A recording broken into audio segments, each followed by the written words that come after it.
Hi guys, welcome back to my next video. നമ്മൾ ഇന്നിവിടെ നോക്കാൻ പോകുന്നത് ലാലേട്ടനെ കുറിച്ചൊരു വീഡിയോ ചെയ്യാം എന്നുള്ളൊരു ഉദ്ദേശത്തിൽ ചെയ്യുന്നൊരു വീഡിയോ ആണ്. നിങ്ങൾക്ക് തമ്പനിയിൽ കണ്ടപ്പോൾ തന്നെ മനസ്സിലായിട്ടുണ്ടാവും ലാലേട്ടനെ കുറിച്ചിട്ടുള്ള ഒരു സംഭവമാണ് ചെയ്യാൻ പോകുന്നത്. എന്താണെന്ന് ചോദിച്ചാൽ ഇത് ലാലേട്ടനെ പൊക്കിയടിക്കാൻ വേണ്ടിയിട്ടോ അല്ലെങ്കിൽ ബാക്കി ആൾക്കാരെ താഴ്ത്തി കാണിക്കാൻ വേണ്ടിയിട്ടോ ഒന്നും ചെയ്യുന്നൊന്നുമല്ല. ഞാൻ ഒരുപാട് ഫാൻസ് ഗ്രൂപ്പുകളിലും കാര്യങ്ങളൊക്കെ ഉണ്ട്. അപ്പോൾ ഇന്നലെ രണ്ട് മൂന്ന് ദിവസം മുമ്പ് ചർച്ചാ വിഷയമായിട്ടുണ്ടായിരുന്നത് ലാലേട്ടനാണോ നമ്പർ വൺ അതോ മറ്റു നടന്മാരാണോ നമ്പർ വൺ എന്നൊക്കെ ഉള്ള ചോദ്യങ്ങളും പറച്ചിലുകളും സ്ഥിരം ഉണ്ടാവുന്ന കാര്യങ്ങൾ തന്നെ. ഈ ഒരു വീഡിയോയിൽ കൂടെ ഞാൻ അതിന് എൻ്റെതായിട്ടുള്ള ഒരു ഉത്തരം പറയാൻ വേണ്ടിയിട്ടാണ് ശ്രമിക്കുന്നത്. അല്ലാതെ ഇത് പൊക്കിയടിക്കാൻ വേണ്ടിയിട്ടോ കാര്യങ്ങളൊന്നുമല്ല. എപ്പോഴും ഉണ്ടാവുന്നതാണ്. മോഹൻലാലിന്റെ അല്ലെങ്കിൽ മമ്മൂക്കയുടെ ഒക്കെ റിലീസ് ഉണ്ടാവുന്ന സമയത്ത്, ഒരു സിനിമ റിലീസ് ചെയ്യാൻ വരുന്ന സമയത്ത് മറ്റ് പ്രമുഖ താരങ്ങളുമായിട്ട് ഈ ഒരു താരങ്ങളെ കമ്പയർ ചെയ്യുന്നതൊക്കെ കാണുന്നത് സർവ്വസാധാരണമായിട്ടുള്ള കാര്യമാണ്. അതുകൊണ്ട് തന്നെയാണ് എവിടെ കമ്പാരിസൺ വരുമ്പോഴും ഇവർ രണ്ടുപേരും ഇല്ലാത്ത ഒരു പരിപാടി ഉണ്ടാവില്ല. അതുകൊണ്ടാണ് ഇവർ രണ്ടുപേരും മലയാളത്തിന്റെ സ്വകാര്യ അഹങ്കാരങ്ങൾ എന്ന് പറയപ്പെടുന്നത് തന്നെ ആ ഒരു സംഭവങ്ങളൊക്കെ കൊണ്ടാണ്. ഇനി മോഹൻലാലിനെ കുറിച്ച് പറഞ്ഞു തുടങ്ങുകയാണെന്നുണ്ടെങ്കിൽ ഇപ്പൊ ഈ അടുത്ത് പ്രൊഡ്യൂസേഴ്സിന്റെ ഹെഡായിട്ടുള്ള നമ്മുടെ സുരേഷ് കുമാർ, അതായത് കീർത്തി സുരേഷിന്റെ അച്ഛൻ, ആളൊരു പ്രസ്താവന ഇറക്കിയിട്ടുണ്ടായിരുന്നു. അതായത് മോഹൻലാലിന്റെ സിനിമയ്ക്ക് വേണ്ടിയിട്ട് അയാൾക്ക് വേണമെങ്കിൽ എത്ര വേണമെങ്കിലും തുക മുടക്കാം, കാരണം അത് തിരിച്ചു കിട്ടും എന്നുള്ളൊരു പ്രതീക്ഷ എല്ലാവർക്കും ഉണ്ട്. കാരണം ആൾക്ക് വേണ്ടി എത്ര രൂപ ഇൻവെസ്റ്റ് ചെയ്തതിനാലും ആ മുടക്ക് മുതൽ തിരിച്ചു പിടിക്കാനുള്ള ആ ഒരു മാർക്കറ്റ് അങ്ങേര് ഉണ്ടാക്കി വെച്ചിട്ടുണ്ടെന്ന് പറഞ്ഞു. അതിനെ ചൊല്ലിയിട്ടായിരുന്നു ആദ്യത്തെ തർക്കം. കാരണം അതിനെ വളച്ചൊടിച്ചുകൊണ്ട് ഇപ്പം ഇറങ്ങിയത് 3-4 സിനിമകൾ അദ്ദേഹത്തിന്റെ വളരെ മോശമായിരുന്നു, മുടക്ക് മുതൽ തിരിച്ചു കിട്ടിയില്ല, അത്തരത്തിലുള്ള ഒരുപാട് സംസാര വിഷയങ്ങളൊക്കെ ഉണ്ടാക്കിയിട്ട് അതിനെ കളിയാക്കുന്ന വിധത്തിൽ ഒരുപാട് ചർച്ച ഉണ്ടായിരുന്നു. എനിക്ക് തോന്നിയിട്ടുള്ളൊരു കാര്യം എന്താന്ന് പറഞ്ഞാൽ, സുരേഷ് കുമാർ അതിൽ പറഞ്ഞ സംഭവം എന്താന്ന് വെച്ച് കഴിഞ്ഞാൽ, അതായത് മലയാളം സിനിമ ഇൻഡസ്ട്രിക്കകത്ത് ഇട്ട പൈസ തിരിച്ചു പിടിക്കാൻ കെൽപ്പുള്ള ഒരേ ഒരു നടൻ എന്ന് പറയുന്നത്, അതായത് ഇക്കണ്ട കാലയളവിനിടയ്ക്ക് മോഹൻലാൽ എന്ന് പറയുന്ന താരത്തിന് മാത്രമാണ് സാധിക്കുക. കാരണം മോഹൻലാൽ എന്ന് പറയുന്ന നടന്റെ ഒരു സിനിമ റിലീസായിട്ട് ഒരു ആവറേജ് റിപ്പോർട്ട് വന്നു കഴിഞ്ഞാൽ പോലും അത് ഉണ്ടാക്കുന്ന ഓളം ഒരു ഭയങ്കര സംഭവമാണ്. ഇത്രയധികം നെഗറ്റീവ്സിനിടയിൽ നിന്നിട്ട് നേര് എന്ന് പറയുന്ന ഒരു സിനിമ, ഒരു കൊച്ചു സിനിമയാണ് നേരെന്ന് പറയുന്നത്. മോഹൻലാലിന്റെ അഭിനയ പാഠവം തെളിയിക്കാൻ വേണ്ടി ആകെ ഉള്ളത് 2-3 സീക്വൻസുകളാണ് ആ ഒരു സിനിമയ്ക്കകത്ത്. ബാക്കിയൊക്കെ കേക്ക് വർക്കാണ് മോഹൻലാൽ എന്ന് പറയുന്നത്. മോഹൻലാൽ എന്ന് പറയുന്ന നടനെ സംബന്ധിച്ച് ആ ഒരു 2-3 സീന് എബവ് ആവറേജ് അഭിപ്രായം വന്നു. അത് ജിത്തു ജോസഫിന്റെ സിനിമയാണ്. സാധാരണ ജിത്തു ജോസഫിന്റെ സിനിമകളുടെ ആ ഒരു രൂപരേഖയൊന്നുമല്ല ആ ഒരു സിനിമയ്ക്കുള്ളത്. എന്തുകൊണ്ടും ബാക്കി വരുന്ന ഹൈ മോഹൻലാൽ സിനിമകളുടെ ആ ഒരു വലിയ സംഭവമായിട്ടൊന്നും ഈ ഒരു സിനിമയെ കണക്കാക്കിയിട്ടുണ്ടായിരുന്നില്ല ആൾക്കാർ. പക്ഷെ ഒരു എബവ് ആവറേജ് റിപ്പോർട്ട് വന്നപ്പോഴത്തേക്കും കണ്ടതാണ് എങ്ങനെയാണ് ആൾക്കാരെ ഇളകി മറിഞ്ഞ ആ ഒരു സിനിമ കാണാൻ പോയത് എന്നുള്ളത്. അതും ഇത്രയധികം നെഗറ്റീവ് ഇമേജിൽ നിൽക്കുന്ന സമയത്ത് അതാണ് സുരേഷ് കുമാർ എന്ന് പറയുന്ന ആ വ്യക്തി അവിടെ അവതരിപ്പിച്ചിട്ടുള്ളത് എന്നാണ് എനിക്ക് തോന്നുന്നത്. കാരണം ആ ഒരു സാഹചര്യത്തിൽ നിൽക്കുന്ന വേറൊരു നടന്റെ സിനിമയൊക്കെ എന്നുണ്ടെങ്കിൽ ഇന്നത്തെ സ്ഥിതിക്ക് അത് അത്രയധികം ഓടാനുള്ള സാധ്യത കുറവാണ്. ഇനിയിപ്പോൾ അതൊരു നല്ല സിനിമയാണെന്ന് പറഞ്ഞാലും തിയേറ്ററിൽ വന്നിട്ട് ആൾക്കാർ കാണാനുള്ള സാധ്യത വളരെയധികം കുറവാണ്. OTTക്ക് കൊടുക്കുന്ന സമയത്ത് അതിനേക്കാളും പൈസ കുറയും. OTTയിൽ വന്നിട്ട് കണ്ടിട്ട് രണ്ടുപേരും നല്ലത് പറഞ്ഞാൽ ആയി എന്നുള്ളതല്ലാതെ തിയേറ്ററിക്കലി റണ്ണ് കിട്ടാനൊക്കെ ഭയങ്കര ബുദ്ധിമുട്ടാണ്.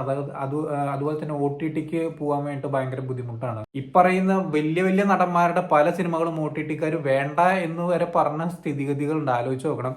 ഇപ്പൊ തുടരും എന്ന് പറയുന്ന സിനിമയെ സംബന്ധിച്ചിട്ടാണെങ്കിലും നല്ലൊരു റൈറ്റ്സിനാണ് ആ ഒരു സിനിമ വിറ്റുപോയിരിക്കുന്നത്. എന്നെ സംബന്ധിച്ച് ബേസിക്കലി സുരേഷ് കുമാർ പറഞ്ഞിട്ടുള്ള ആ ഒരു കാര്യം എന്ന് പറയുന്നത് അതാണ്. പിന്നെ അതുപോലത്തെ ഏറ്റവും വലിയ ചർച്ചാ വിഷയം എന്ന് പറയുന്നത്, കേരളത്തിലെ FDFS റെക്കോർഡ് ഒരു അന്യഭാഷാ നടനാണ് ഇട്ടുവെച്ചിരിക്കുന്നത്. വിജയ് എന്ന് പറയുന്ന ആ സൂപ്പർ സ്റ്റാർ ഇട്ടുവെച്ചിരിക്കുന്ന 10 കോടി 11 കോടി എന്ന് പറയുന്ന ആ ഒരു വലിയൊരു തുക ഇവിടെ FDFS തകർക്കണം എന്നുണ്ടെങ്കിൽ ഒരേ ഒരാൾക്ക് അത് സാധിക്കുള്ളൂ. അത് മോഹൻലാലാണ്. മോഹൻലാലിന്റെ എമ്പുരാൻ എന്ന് പറയുന്ന സിനിമയ്ക്കാണ് സാധിക്കുകയാണെങ്കിൽ സാധിക്കുക. കാരണം അത്രയും ഇപ്പൊ ലിയോയ്ക്കൊക്കെ ഉള്ള പോലെ കേരളത്തിലൊക്കെ അത്രയും വലിയ ഹൈപ്പ് നിലനിൽക്കുന്ന ഒരു സിനിമയാണ് എമ്പുരാൻ എന്ന് പറയുന്നത്.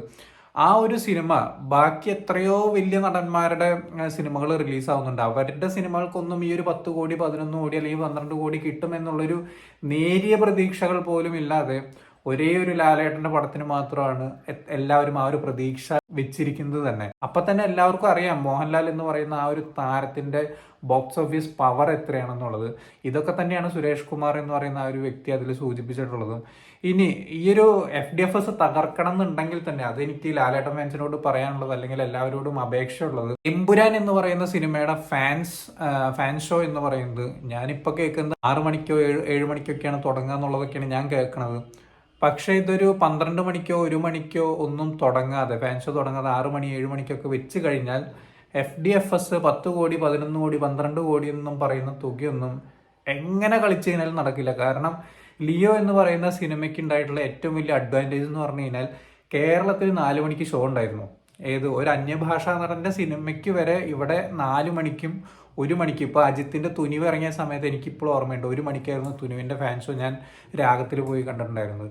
സോ അന്യഭാഷാ നടന്മാരുടെ സിനിമകൾ വരെ ഇവർ ഇത്രയും വലിയ ലെവലിൽ കൊണ്ടാടുന്ന സമയത്ത്, ഇവിടെ നമ്മളുടേതായിട്ടുള്ള നമ്മുടെ സൂപ്പർ സ്റ്റാർ വരുന്ന സമയത്ത് ഇവർ 6 മണി 7 മണിയൊക്കെ ആക്കുന്നതിൽ വലിയ അർത്ഥം ഉണ്ടെന്ന് തോന്നുന്നില്ല.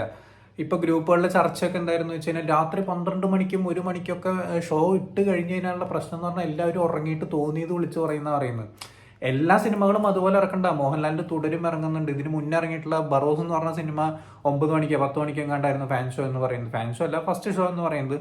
ഫാൻ ഷോ ഒന്നും ഉണ്ടായിരുന്നില്ല പല സാധനങ്ങൾക്കും. ഇപ്പൊ തുടരും എന്ന് പറയുന്ന സിനിമ ഒരു ഫാമിലി ഡ്രാമ എന്നുള്ള നിലയ്ക്കാണ് വരുന്നത്. തിയേറ്ററിൽ അടിച്ച് പൊളിച്ച് ഓളത്തിൽ കണ്ട സിനിമയൊന്നുമല്ല.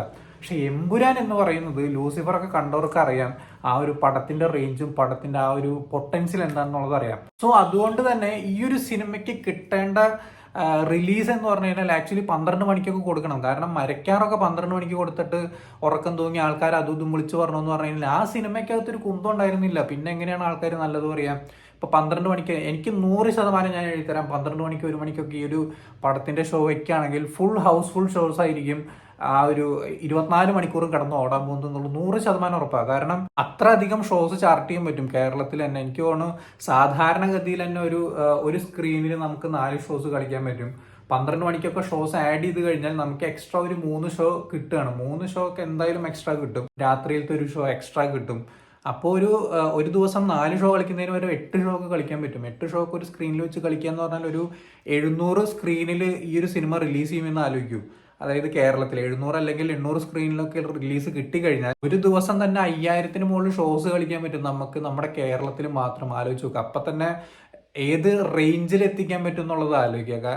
അവിടെ മടി പിടിച്ചിരുന്നിട്ടോ അല്ലെങ്കിൽ എന്താ പറയുക ഉറക്കം തൂങ്ങിയിട്ട് വേറെ വല്ലതും വിളിച്ചു പറയുമെന്ന് ആലോചിച്ചിട്ടൊന്നും കാര്യമുണ്ടെന്ന് എനിക്ക് തോന്നുന്നില്ല.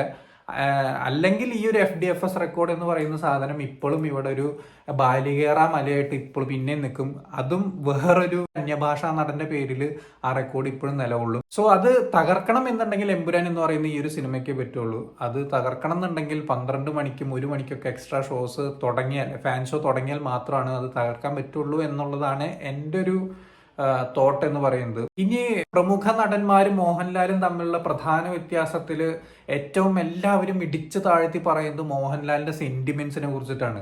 ഈ ഒരു സെന്റിമെന്റ്സിനെ കുറിച്ച് പറയുന്ന സമയത്ത് മോഹൻലാലിന്റെ സെന്റിമെന്റ്സ് എല്ലാവരും എങ്ങനെയാണ് കാണുന്നത് എന്നുള്ളത് അറിയാൻ എനിക്ക് നല്ലൊരു ആകാംക്ഷയുണ്ട്. കാരണം സെന്റിമെന്റ്സ് എന്ന് പറഞ്ഞാൽ ഇവിടെ പല പ്രമുഖ നടന്മാരുടെയും അഭിനയത്തിനാണ് അവർ സെന്റിമെന്റ്സ് എന്ന് പറയുന്നത്.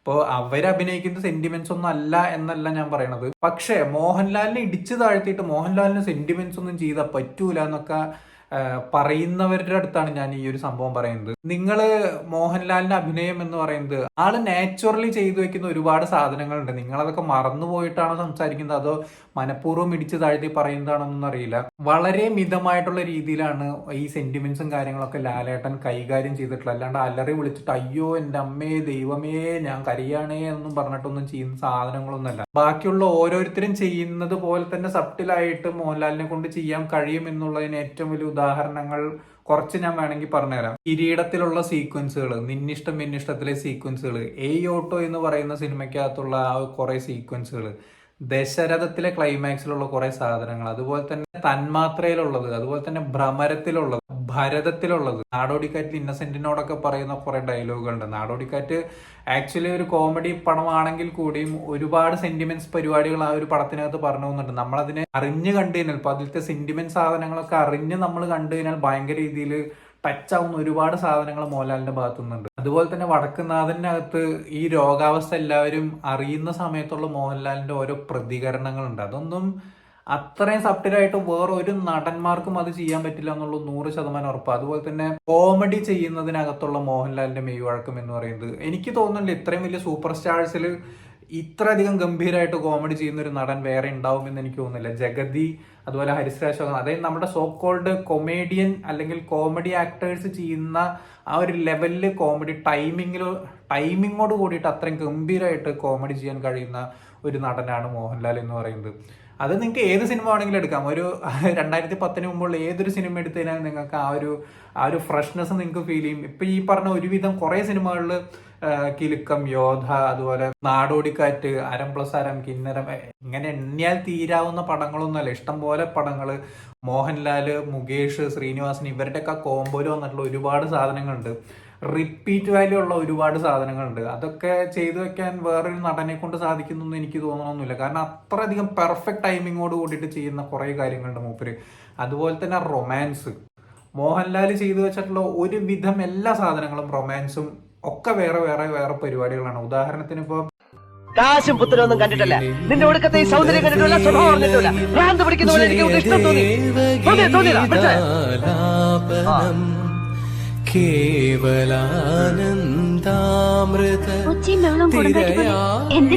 ഇതോ ഇതാണ് പ്രേമം. ഉണ്ണികൃഷ്ണൻ മീരെ പ്രേമിക്കുന്നത് കൊടുങ്കാറ്റ് പോലാണ്. ആരെങ്കിലും ഒക്കെ ചെയ്തിട്ടുണ്ടാവുമെന്ന് എനിക്കറിയില്ല. ഇത്തരത്തിലൊരു പ്രേമാഭ്യർത്ഥന അല്ലെങ്കിൽ അത്തരത്തിലൊരു ലവ് സീനൊക്കെ ചെയ്തിട്ടുണ്ടോ എന്നുള്ളത് എനിക്കറിയില്ല. എൻ്റെ ഒരു അറിവിലില്ല. ഇത്രയധികം വേഴ്സറ്റൈലായിട്ട് ഒരുപാട് ലവ് പോർഷൻസ് ചെയ്തിട്ടുള്ള ഒരു താരം വരെ ഉണ്ടാവില്ല. വേഴ്സറ്റൈലായിട്ട് ഇമോഷൻസ് കൈകാര്യം ചെയ്തിട്ടുള്ള അല്ലെങ്കിൽ സെന്റിമെന്റ്സ് കൈകാര്യം ചെയ്തിട്ടുള്ള വേറൊരു നടൻ ഉണ്ടാവില്ല. ഒരു ആവർത്തന വിരസത എവിടെയും വരുന്നില്ല. അതുപോലെ തന്നെ കോമഡി ചെയ്യുന്നതിലുള്ള വേഴ്സറ്റൈലിറ്റി അത് അന്നത്തെ ഡയറക്ടർമാരുടെയും റൈറ്റർമാരുടെയും കഴിവുകളും കൂടിയുണ്ട്. ഇങ്ങേരുടെ ടൈമിങ് മാത്രമല്ല. ചോട്ടാ മുംബൈയിലൊക്കെ പറയുന്ന ഓരോ കൗണ്ടറിനൊക്കെ ഉണ്ടല്ലോ, അത് ഇന്നത്തെ കാലത്തെ പിള്ളേരോടാണ് ഞാൻ പറയുന്നത്. ചോട്ടാ മുംബൈ ഒക്കെ അവരുടെ ഏറ്റവും വലിയ സിനിമകളിലൊക്കെ ഒന്നൊക്കെ ആയിരിക്കും. ചോട്ടാ മുംബൈ, ഹലോ എന്ന് പറയുന്ന സിനിമകളൊക്കെ ഉണ്ടല്ലോ. സോ അതൊക്കെ റൈറ്റർമാരുടെയും കൂടി കഴിവാണ്. പക്ഷെ ചെയ്തു വെക്കുന്ന ആ ഒരു ടൈമിങ് പരിപാടിയൊക്കെ ഉണ്ടല്ലോ, അതൊക്കെ വേറെ റേഞ്ചാണ്. പിന്നെ ഇപ്പോഴത്തെ നിലയ്ക്ക് കണ്ടീഷനിൽ സൂപ്പർ സ്റ്റാർ ആവണമെന്നുണ്ടെങ്കിൽ 4 ആക്ഷൻ സീക്വൻസുകൾ ഭംഗിയായിട്ട് കൈകാര്യം ചെയ്യാൻ അറിയണം. അതൊന്നും മോഹൻലാലിനെ പഠിപ്പിക്കേണ്ട ആവശ്യം കൂടിയില്ല. ആക്ഷൻ കൊറിയോഗ്രാഫറും കൂടിയാണ് മൂപ്പര്. അങ്ങേര് തന്നെ അങ്ങേരുടെ സിനിമയ്ക്ക് വേണ്ടി ഒരു സമയത്ത് കൊറിയോഗ്രാഫി ചെയ്തിട്ടുണ്ട്. ആക്ഷനൊക്കെ ഞാൻ പിന്നെ എടുത്ത് പറയണമെന്ന് എനിക്ക് തോന്നുന്നില്ല. മോഹൻലാലിന്റെ ആക്ഷൻ ഫ്ലെക്സിബിലിറ്റി ഇതൊന്നും പറഞ്ഞു തരണമെന്നൊന്നും എനിക്ക് തോന്നുന്നില്ല. അത്രയും ഗംഭീരമായിട്ടൊക്കെ ഇന്നത്തെ കാലത്തും ആക്ഷൻ ചെയ്യാൻ പറ്റുന്ന ആൾക്കാർ വളരെ കുറവാണ്. മോഹൻലാൽ ആയ കാലത്ത് ചെയ്തു വെച്ചിട്ടുള്ള പല കാര്യങ്ങളും ചെയ്യാൻ ഇന്നത്തെ ആൾക്കാരെ കൊണ്ട് പറ്റില്ല. പിന്നെ പുലിമുരുകനിൽ ചെയ്തിട്ടുള്ള കുറേ സാധനങ്ങളുണ്ട്. അത് ഇന്നത്തെ പിള്ളേരോടാണ് ഞാൻ പറയുന്നത്. പുലിമുരുകനിൽ ചെയ്തു വെച്ചിട്ടുള്ള കുറേ സാധനങ്ങൾ ഇപ്പോഴും വന്നുകൊണ്ടിരിക്കുന്ന ആൾക്കാരെ കൊണ്ട് സ്വപ്നം കാണാൻ പോലും പറ്റില്ല. കാരണം എന്ന് പറഞ്ഞു കഴിഞ്ഞാൽ മൂപ്പര് കളരി അതിവിദഗ്ധമായിട്ട് പഠിച്ചിട്ടുള്ള ഒരാളാണ്. അതുപോലെ തന്നെ ഡാൻസിന്റെ കാര്യത്തിൽ ഇങ്ങേര് പഠിച്ചിട്ടുള്ള ഒരാളൊന്നുമല്ല. ബോഡി ലാംഗ്വേജ് വെച്ച് കളിയാക്കുന്നവരുണ്ട്, ഇങ്ങേരൊക്കെ എന്താണ് കാണിക്കാൻ പോകുന്നതെന്നൊക്കെ പറഞ്ഞിട്ട്. ഇങ്ങേര് ആയ കാലത്ത് ചെയ്തു വെച്ചിട്ടുള്ള ഡാൻസ് പെർഫോമൻസ് ഒന്നും പല ആൾക്കാരെ കൊണ്ടും ചെയ്യാൻ പറ്റില്ല.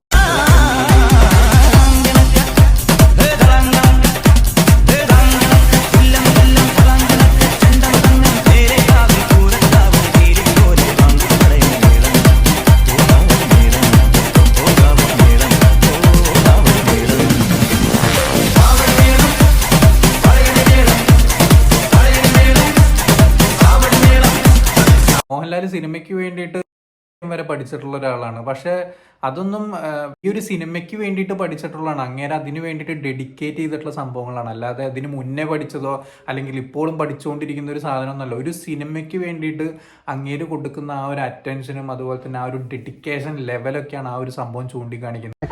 എന്നെ പലരും എൻ്റെ അടുത്ത് വന്ന് ചോദിച്ചു എങ്ങനെയാണ് ചെയ്യുന്നത്. കാര്യം ആ പൂതനയുടെ ഡെത്തിൽ മരിക്കുന്ന സമയത്ത്, ശ്വാസം വന്ന സമയത്ത് നമ്മൾ വളരെയധികം നിശ്ചലമാകുകയും ആ മൂക്കുത്തി ഇങ്ങനെ ഇട്ടിരിക്കുന്ന സാധനം ഇങ്ങനെ അത് അനങ്ങി അതങ്ങ് നിൽക്കും. നമ്മളൊരിക്കലും മനഃപൂർവ്വം ചെയ്തതല്ല. കാര്യം ആ സമയത്ത് നമ്മുടെ ബ്രീത്ത് ഞാൻ അറിയാതെ തന്നെ നമ്മൾ പിടിച്ചിരിക്കാം. അതുകൊണ്ടാണ് അത് നിന്ന്. അപ്പോൾ എന്നെ ഈ സിനിമ കണ്ട പലരും എൻ്റെ അടുത്തെന്ന് പറഞ്ഞാൽ അത്രയും വളരെ കെയർഫുള്ളായിട്ടാണ് ലാല് അത് ചെയ്തത്. ഞാൻ പറഞ്ഞില്ല, എനിക്കറിയില്ല. കാര്യം ആ ശ്വാസം നിൽക്കുന്ന സമയത്ത് അങ്ങ് മറിഞ്ഞു വീഴുകയാണ്. പക്ഷെ ആ ശ്വാസം നിൽക്കുന്ന സമയത്ത് ആ നമ്മൾ ഇട്ടിരിക്കുന്ന ആ മൂക്കുത്തിയുടെ ഒരു താഴെയാണ് ഇവിടെ അടുത്ത് അത് നിന്നു. അപ്പം ബാക്കി നിശ്ചലമായി. പിന്നെ ഇത് മാത്രമാണെങ്കിൽ പിന്നെ അത് നിന്നു. അപ്പോൾ ഒരു പെർഫെക്റ്റ് ഡെത്ത് എന്നുള്ള സാധനമാണ് വന്നിരിക്കുന്നത്.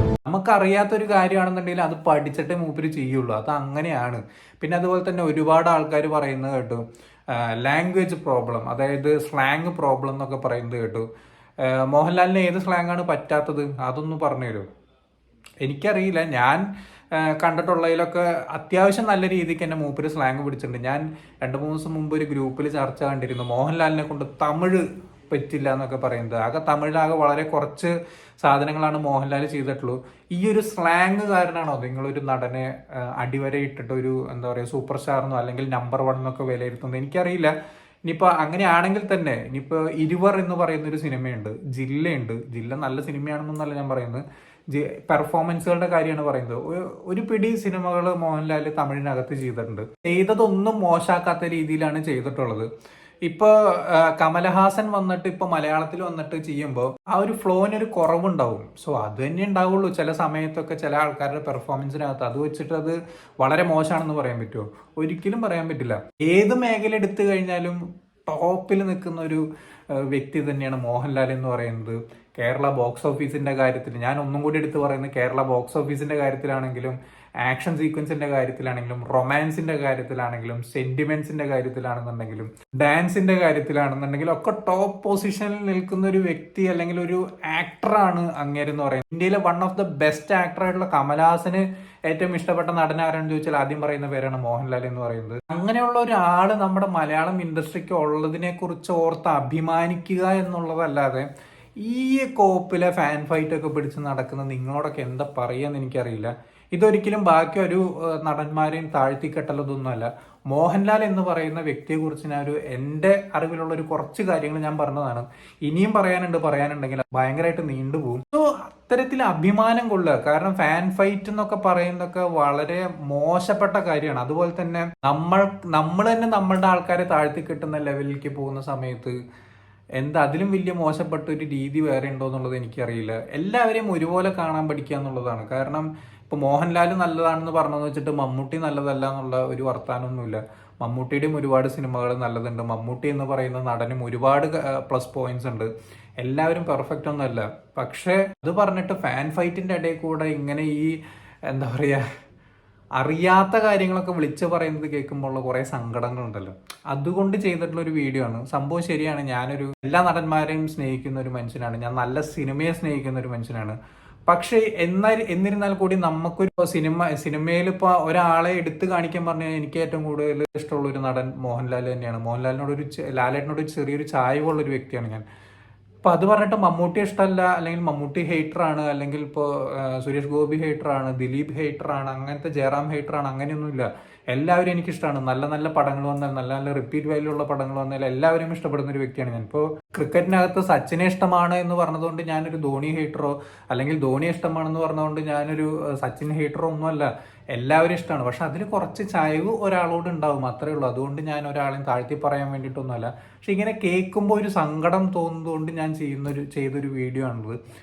എന്താണ് നിങ്ങൾക്ക് ഈ ഒരു സംഭവങ്ങളെക്കുറിച്ച്, ഇന്ന് നടക്കുന്ന ഫാൻ ഫൈറ്റിനെ കുറിച്ച്, അല്ലെങ്കിൽ മോഹൻലാൽ എന്ന് പറയുന്ന നടനെ കുറിച്ചുള്ള എന്താണ് നിങ്ങളുടെ തോട്ട്സ് എന്നുള്ളത് താഴെ കമന്റ് ബോക്സിൽ രേഖപ്പെടുത്താം. അപ്പോൾ വീഡിയോ ഇഷ്ടപ്പെട്ട ലൈക്ക് ചെയ്യുക, ഷെയർ ചെയ്യുക, കമന്റ് ചെയ്യുക, ചാനൽ സബ്സ്ക്രൈബ് ചെയ്യുന്നവരും മറക്കാതിരിക്കാം. See you in the next video guys.